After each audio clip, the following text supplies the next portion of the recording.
Me TV one am say Reverend Adom Chedua. O preach also because I came from heaven. I have to tell you the truth. No more bomo say tell them the truth. I Nyankopon wo Kyei or ntafo. No more bomo say pra one ne yire ne bae. Ena o E.X.P.O.S.E no no mo hye ntafo so ne yire ne bae.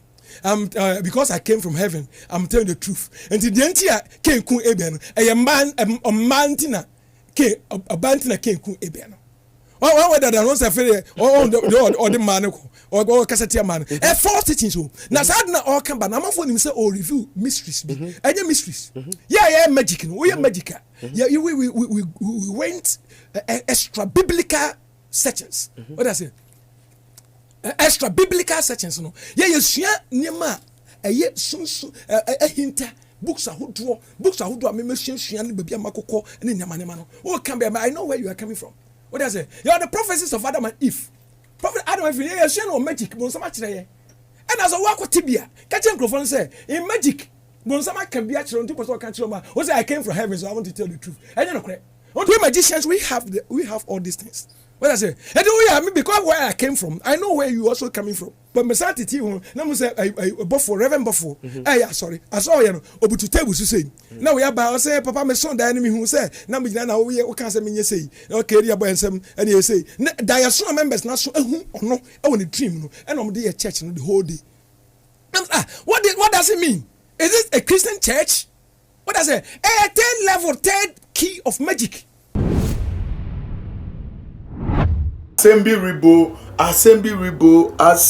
ribo. Hey! Ebusia, Sophia Babonti e friend Black Apostle. Na nchiremu a wode ba no, anhwa kure mu ye nkomo. Adetie bia ni nsema ebete. Adetie bia say anko left her, eba right. Amba right her, ebe call left. Sophia e friend Black Apostle. Osena he was into enchantment. No ya akomejuma eye azan juma na bi no ne bonsam. As a matter of fact, osi wotumi kure hu bonsam o ne bonsam behia enam sunsum juma oye. Na when o say wakohu Adom Chedua video. Na jumedi Adom Chedua edi no.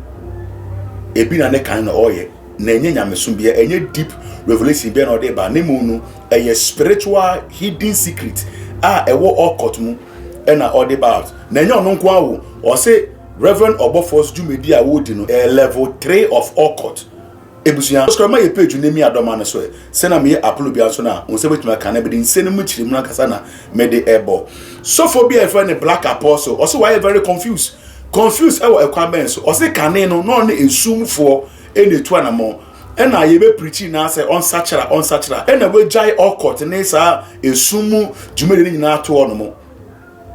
No ye billionaire, no wusikapa, but if you do any evangelism or moye no, and what ten say adwen say no, e was so ode ne ho emma Onyankopon, and there ode ne ho amanyame. Na oba anyame mu so a asofo onim so akomo ya asofo no, ohwe omo ne ye azane atro ne occult e wo aso dem na. Why confused? Into bisa say na say munim says asofo nso ye occult a adenti na mo be wini ni say ono de on sachara. Na o say e bra so say Obofour sa asofo we nyina.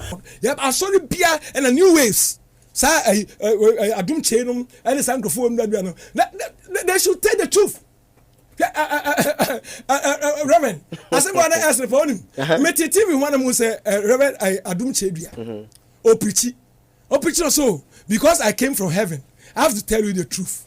No more bomo say tell them the truth. I Nyankopon wo Kyei or ntafo.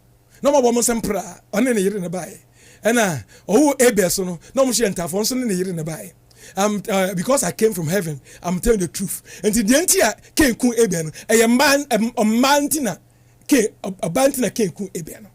Oh, whether the ones are fair or the man or Cassatia man. A false teaching so. Now, Sadna or come, but I'm for him say, oh, review mysteries. And your mysteries.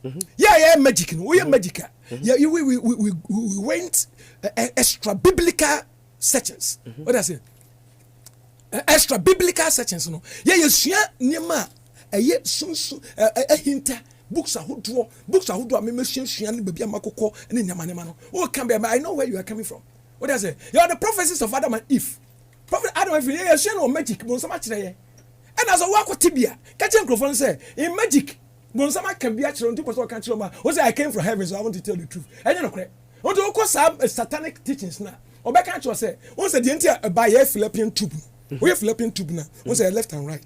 What I say? And you go upon the whole design of Bano, I want labor biano, a trains. And you be about any year neighbor. And you Kano, Ebano, Kane, Hana, Yerida. Can you run a queer? A queer. And you okay, you know, must have an Akia. Aki and a friend queer. And you on any year in a buy. And I oh by a Besubano, also on a year in a buy. And don't call you know so Lolumba. Lolumba there's a daughter who is more beautiful than her mother. Called Lolumba and who fit. Not on Sunday in a buy. I don't know, yes, satanic teachings. Yes, satanic teachings, extra biblical medical teachings. What I say? And what is answer will be no big TV now catch us on my because I came from heaven. I have to tell you the truth. Because you came from heaven and you are telling this thing to your members. And I don't tell you. Tell them the truth. Mr. Bonsamani me ya juma na say na Bonsamani catch them. Na me catch them members no. Don't tell them say because I came from heaven I'm revealing the mystery. This is a mystery. This is not a mystery. We magicians we have all these things. What I say? And we are because where I came from, I know where you also coming from. What I say? Only maybe your friend. Only maybe your friend. And when we are going to expose all of them. You be natural. What I say? Now, but Mesati Tiho, now say Obofour, Reverend Obofour.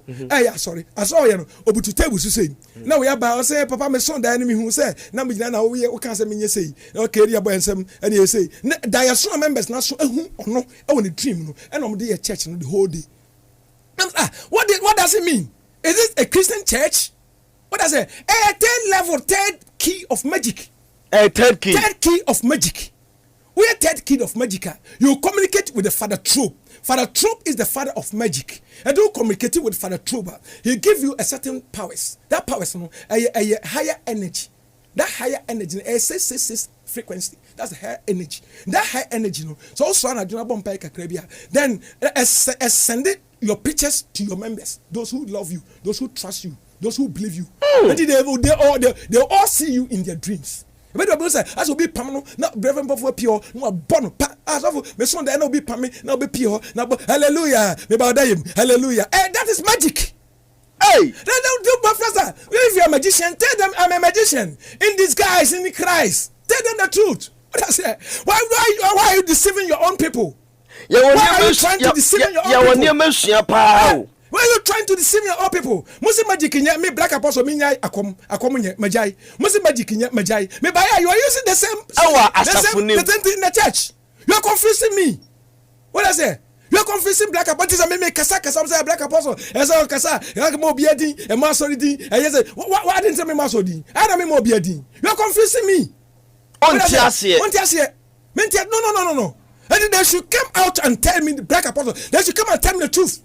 Because you said you want magic no say na we ye and anim say Christo mo ntesa oba Christo mo so the same thing what does it mean?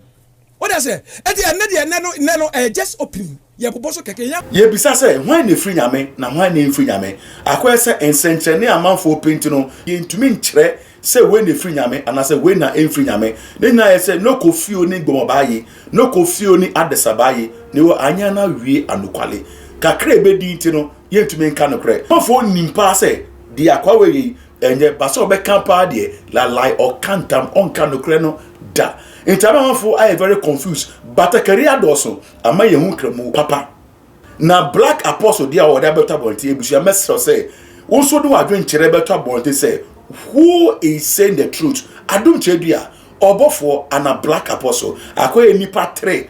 One sem na manfo can is say Obofour can no crescent or kana. Ofri asie sen na sen na odi kowie. Hey, ejumanesi. Ebusu aye too much it. Meso sene di mu a wo de wa dwen kire beto ono mo. New how I was if I just ask him na fe subscribe my page ni mi Adom so. Se na me upload bia so na on sabetu maka.